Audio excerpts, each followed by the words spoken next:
안녕하세요. 오늘은 정말 교묘하면서도 강력한 사이버 공격, 바로 증폭 공격에 대해 한번 이야기 나눠보려고 합니다. 어떻게 인터넷을 이용해서 인터넷 스스로를 공격하게 만드는지 그 원리를 쉽고 재미있게 파헤쳐 드릴게요. 뭐랄까, 한창 게임을 하거나 진짜 중요한 자료를 찾고 있는데 갑자기 사이트가 먹통이 되는 그 황당한 순간이 있잖아요. 아마 다들 한 번쯤은 겪어보셨을 거예요. 이런 현상은요, 사실 보이지 않는 곳에서 거대한 데이터 홍수가 특정 웹사이트로 한꺼번에 막 밀려들어서 생기는 거예요. 이게 바로 분산 서비스 거부 공격, 우리가 흔히 디도스라고 부르는 공격의 결과입니다. 근데 여기서 궁금한 점이 생기죠. 아니, 고작 공격자 한 명이 어떻게 인터넷을 마비시킬 만큼 그렇게 말도 안 되게 거대한 트래픽을 만들어낼 수 있을까요? 네, 바로 이 지점에서부터 이야기가 정말 흥미로워집니다.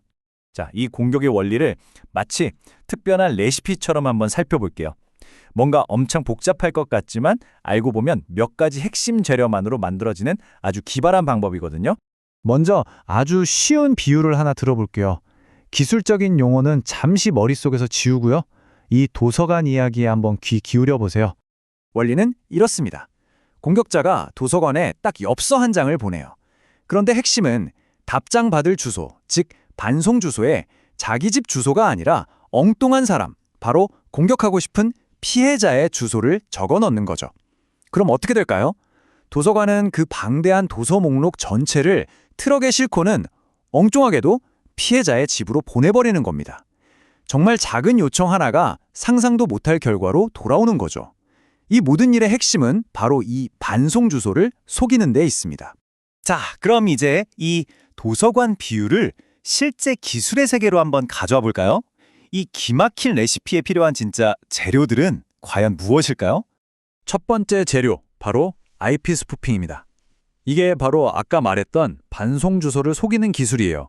공격자가 자신의 진짜 인터넷 주소, 즉 IP를 완벽하게 숨기고 피해자의 주소를 마치 자기 것인 것처럼 위장하는 거죠.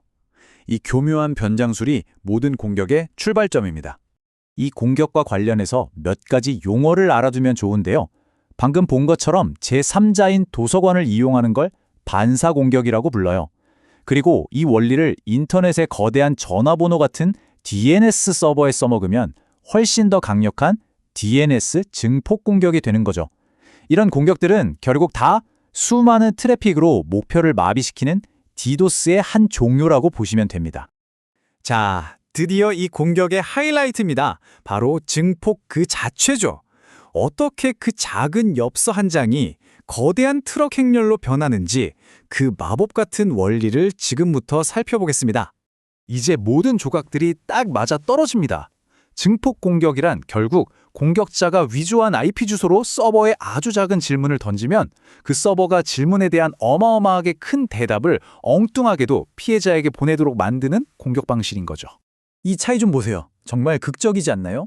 왼쪽에 보이는 저 조그만 막대가 공격자가 보낸 최초의 요청이에요. 그런데 오른쪽에 저 거대한 막대, 저게 바로 피해자가 실제로 받게 되는 응답의 크기입니다. 이 압도적인 불균형, 이게 바로 증폭의 무서운 힘입니다. 이게 어느 정도냐면요. 원래 요청보다 수십 배는 기본이고 심지어 수백 배까지도 커질 수 있습니다. 엽서 한 장 보냈더니 백과사전 전집이 트럭 수백 대 분량으로 배달되는 거나 마찬가지죠. 그래서 결론은 이겁니다. 이렇게 말도 안 되게 커진 트래픽이 오직 한 곳, 바로 공격 대상 서버로 한꺼번에 쏟아져 들어가는 거죠. 그럼 서버가 감당할 수 있는 용량을 순식간에 넘어서 버리게 되고 결국 우리가 맨 처음 봤던 것처럼 웹사이트가 멈춰버리는 사태가 벌어지는 겁니다. 와, 그럼 우리는 이런 무시무시한 공격에 그냥 속수무책으로 당해야만 하는 걸까요? 그렇지는 않습니다.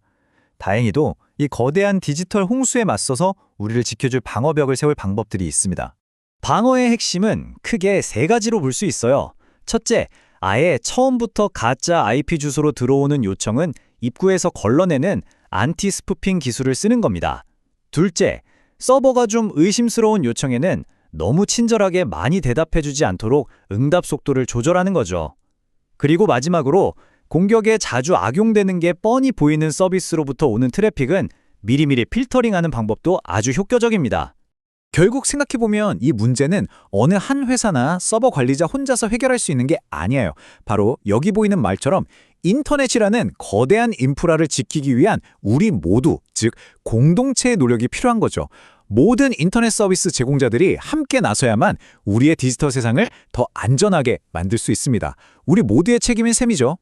증폭 공격은요, 어찌 보면 인터넷의 가장 기본이 되는 신뢰와 개방성이라는 가치를 역으로 이용한 아주 영리한 공격입니다. 누구나 자유롭게 요청하고 또 친절하게 응답해준다는 그 기본 원칙이 어떻게 무기가 될 수 있는지를 적나라하게 보여주죠. 우리가 너무나 당연하게 여겼던 인터넷 세상의 신뢰에 대해 다시 한번 생각하게 만드는 그런 질문 아닐까요?